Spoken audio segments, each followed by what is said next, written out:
Hi நண்பா, welcome back to SS unique. Jana Nayagan படத்தில் actor Shruti Haasan அவர்கள் ஒரு இம்பார்ட்டண்டான ரோலில் நடிக்கிறதுக்கு ஆன்போர்ட் ஆகியிருக்காங்கன்னு சொல்லிட்டு இப்போ ஒரு நியூஸ் ஒன்று சோசியல் மீடியாவில் போயிட்டு இருக்கு. அண்ட் ஸ்ருதிஹாசன் அவர்கள் கடைசியாக தளபதியோட புலி படத்தில் தளபதிக்கு பேராக நடிச்சிருந்தாங்க. அண்ட் அதுக்கப்புறம் தமிழ் சினிமாவில் அவங்களுக்கு பெரிய படம் வாய்ப்பு கிடைக்கல. பட் ஆனால் தெலுங்குல நிறைய பெரிய ஹீரோக்களோட படங்கள் கிடைச்சதால அவங்க அங்கே பிஸியாக இருந்தாங்க.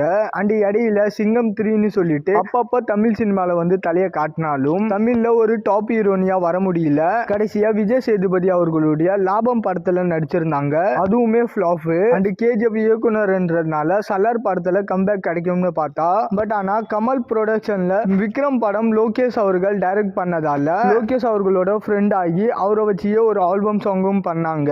அந்த ஒரு ஃப்ரெண்ட்ஷிப்ல ரஜினி அவர்களுடைய கூலி படத்துல ரஜினி அவர்களுக்கு பொண்ணா ஸ்ருதிஹாசன் அவர்களை தான் போட்டிருக்காரு. தென் அதுக்கப்புறம் இப்ப ஜனநாயகன் படத்துல ஸ்ருதிஹாசன் ஒரு இம்பார்ட்டன்ட் ரோல்ல நடிக்கிறாங்கன்னு சொல்லிட்டு தகவல் வருது. சோ ரெண்டுமே டாப் ஹீரோஸோட எக்ஸைட்டிங்கான ப்ராஜெக்ட். ஏன்னா கூலில அமீர் கான், நாக அர்ஜுனான்னு சொல்லிட்டு ஒரு மிகப்பெரிய காஸ்டிங் இருக்கு. பயங்கரமான ஒரு பேன் இண்டியன் படமாய் இருக்கும். அண்ட் ஜனநாயகன் தளபதியோட கடைசி படம். சோ அதனால ஜனநாயகன் படத்து மேல ஒரு மிகப்பெரிய எதிர்பார்ப்பு இருக்கு. மேபி இந்த ரெண்டு படங்கள் பயங்கரமா ஓடும் போது தமிழ்ல இவங்களுக்கு திரும்பவும் நிறைய வாய்ப்புகள் வரலாம். அண்ட் ஆக்சுவலா ஸ்ருதிஹாசன் அவர்கள் தளபதியோட சேர்ந்து நடிச்ச புலி படமும் ஃபிளாப்.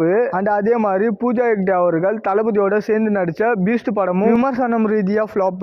இவங்க ரெண்டு பேரும் இப்போ மொத்தமா ஜனநாயகன் படத்துல இருக்கிறது கொஞ்சம் ஜர்க்கா தான் இருக்கு. பட் சேம் டைம் அன்லக்கி ராசி இல்லைன்னு சொல்றது ஒரு தவறான விஷயம் தான். சோ ஹோப்ஃபுல்லி ஜனநாயகன் படம் மூலியமா இந்த டேக் ரெண்டு பேருக்கும் உடையணும்னு சொல்லிட்டு நம்பிக்கை இருக்கு. மேபி அதுக்கு முன்னாடியே ரெண்டு பேருக்கும் ரெட் ரோ கூலி வரும். சோ அதுலயே அந்த ஒரு பர்செப்ஷன் மாறி ஜனநாயகன் படம் ரிலீஸ் அப்போ இவங்க மேல பயங்கரமான பாசிட்டிவிட்டி இருக்கிறதுக்கும் வாய்ப்பு இருக்கு. சோ என்ன ஆக போகுதுன்னு சொல்லிட்டு வெயிட் பண்ணி பார்க்கலாம். அண்ட் இந்த மாதிரி தளபதி பத்தின அப்டேட் தெரிஞ்சுக்க மறக்காம எஸ்எஸ் யூனிக் சேனலை சப்ஸ்கிரைப் பண்ணி சப்போர்ட் பண்ணுங்க. இதோட வீடியோ முடிச்சுக்கிறேன். ஓகே, பாய்.